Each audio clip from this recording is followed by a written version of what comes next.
అందరు నమస్కారం. 2024 వైఎస్ఆర్సీపీకి భూస్థాపితం చేసిన సంవత్సరం.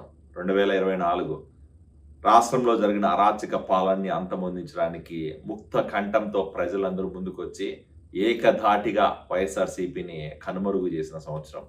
వైఎస్ఆర్సీపీ నాయకులు జగన్మోహన్ రెడ్డి సిద్ధం అని చెప్పి వైనాడు 175 అని చెప్పి కోడికత్తి డ్రామాలేసి ఇన్ని డ్రామాలు వేసినా కూడా ప్రజలు ఎక్కడా జగన్మోహన్ రెడ్డి మాటలు విశ్వసించకుండా, జగన్మోహన్ రెడ్డి మాటలు నమ్మకుండా వైఎస్ఆర్సీపీ అనే చీడ పురుగుని ఎట్లయినా ఏరిపరేయాలనే ఉద్దేశంతో ఒక పెద్ద గుణపాఠం చెప్పిన సంవత్సరం. సరే, 2024 సంవత్సరం అయిపోయింది, అధికారం పోయింది, డిపాజిట్లు గల్లంత అయిపోయినాయి, 11 సీట్లకే పరిమితం అయిపోయినారు, ప్రతిపక్ష హోదా లేదు.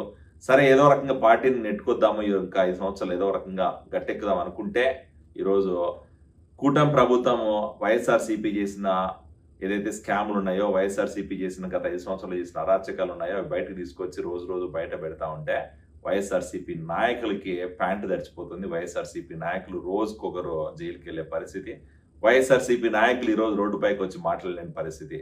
అలాంటి పరిస్థితిలో ఈరోజు వైఎస్ఆర్సీపీ అస్తిత్వం కాపాడుకోవడం కోసం, వైఎస్ఆర్సీపీ కనుమరుగకుండా జగన్మోహన్ రెడ్డి దగ్గర మెప్పు కోసం కొంతమంది నాయకులు ఏదో ప్రగల్భాలు పలుకుతున్నారు. అందులో భాగంగానే నిన్న విజయవాడలో రాష్ట్ర స్థాయి మహిళా విభాగం ఒక మీటింగ్ ఆర్గనైజ్ చేసింది. దానికి మన సజ్జల రామకృష్ణారెడ్డి చీఫ్ గెస్ట్గా వచ్చినారు. ఆయన బిజ్జల రామకృష్ణ ఉన్నాడు కదా, YSRCP coordinator what ever position అయింది.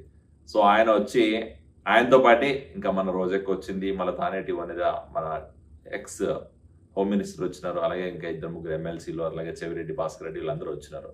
వాళ్ళందరూ అక్కడికి వచ్చి మహిళలకి ఏం చేస్తామో చెప్పండి రా బాబు అంటే అది చెప్పకన్నా ఈరోజు రాష్ట్రంలో ఏదో అరాచకాలు జరిగిపోతున్నాయి, రాష్ట్రంలో అన్ని దుర్మార్గాలు జరిగిపోతున్నాయి, రాష్ట్రంలో రావణ కాస్త నడుస్తుంది, అలాగే రాష్ట్రంలో ఈరోజు నారావారి నరకాసుర పాలన నడుస్తుందని చెప్పి ఏదేదో కొత్త డైలాగులన్నీ కొట్టి ప్రజల్ని డైవర్ట్ చేద్దామని చెప్పి ప్రయత్నం చేస్తున్నారు.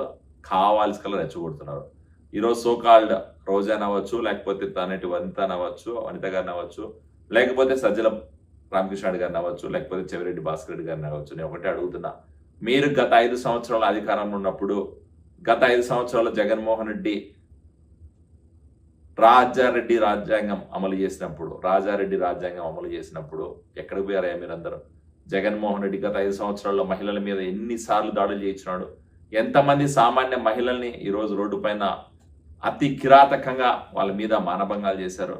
ఎంతమంది మహిళల్ని ఈరోజు గత 5 సంవత్సరాల్లో మీరు రాష్ట్రంలో అవినీతి చేయించి వాళ్ళని రోడ్లపైకి రానీకన్నా భయపెట్టి, వాళ్ళు ఏదైనా ప్రశ్నిస్తే కూడా వాళ్ళ మాట చలనీయకుండా, అలాగే అమరావతి ఉద్యమం సమయంలో మహిళల్ని రోడ్డు పైన పడేసి కొట్టిన పరిస్థితులు మీరు మర్చిపోయినారా? ఆ రోజంతా ఈ రాజారెడ్డి రాజ్యాంగం అమలు చేసిన రోజు మీకు ఈ మాటలు గుర్తురాలేదా? ఈరోజు రోజా గారు వచ్చి చెప్తున్నారు.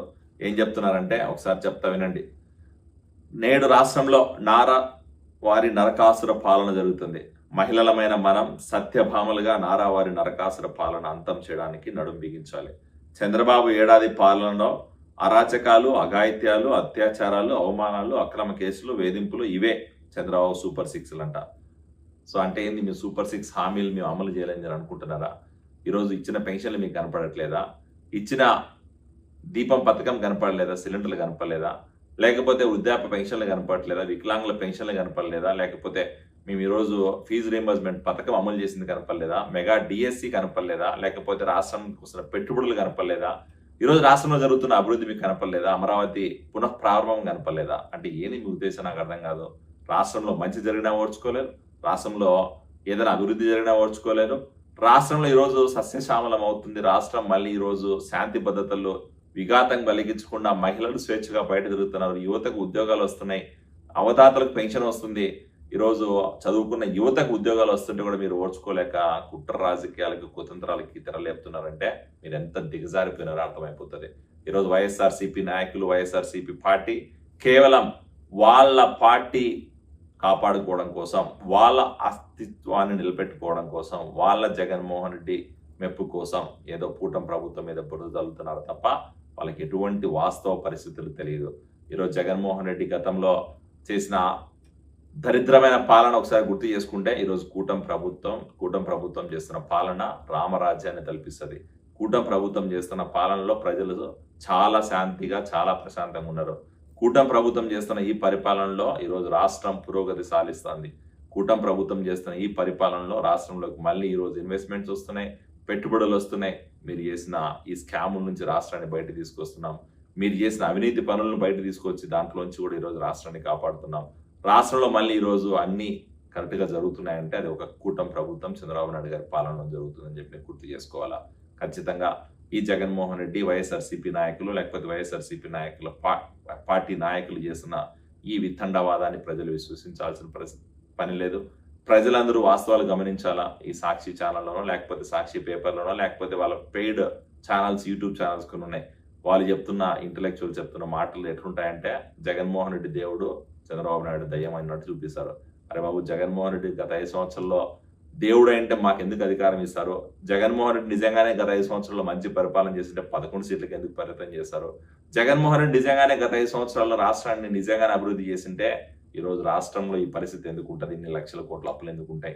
అదే జగన్మోహన్ రెడ్డి గత 5 సంవత్సరాలు నిజంగానే మహిళలకు శాంతి భద్రతలు కల్పించుంటే, మహిళల మీద ఎటువంటి అఘాయిత్యాలు జరగకనుంటే ఈరోజు మహిళలు ఎందుకు అంత రివర్స్ అయ్యి డిపాజిట్లు రాకన్నా ఈరోజు వైఎస్ఆర్సీపీ కనుమరుగు అవుతుందో ఒకసారి ఆలోచించుకోవాలా. మీకే వదిలేస్తున్న అవిశ్వసనీయత ఏందో, మీరు మాట్లాడుతున్న మాటలు ఏందో. ఇంకా కొన్ని పెద్ద పెద్ద డైలాగులు వాడతారు వీళ్ళు. ఏంటంటే వాళ్ళంతా బ్యాలెన్స్డ్ అప్రోచ్ అంట, కన్స్ట్రక్టివ్ క్రిటిసిజం అంట. అలాగే ఇంకా చెప్పుకుంటూ పోతే వీళ్ళు మనము టీడీపీ వాళ్ళు లేకపోతే కూటమి ప్రభుత్వం అంతా కూడా ఆర్గనైజ్డ్ క్రైమ్ చేస్తున్నారంట. అరే బాబు, ఈ వర్డ్స్ అన్ని వాడడానికి మీకు ఉండాల బుద్ధి జ్ఞానం.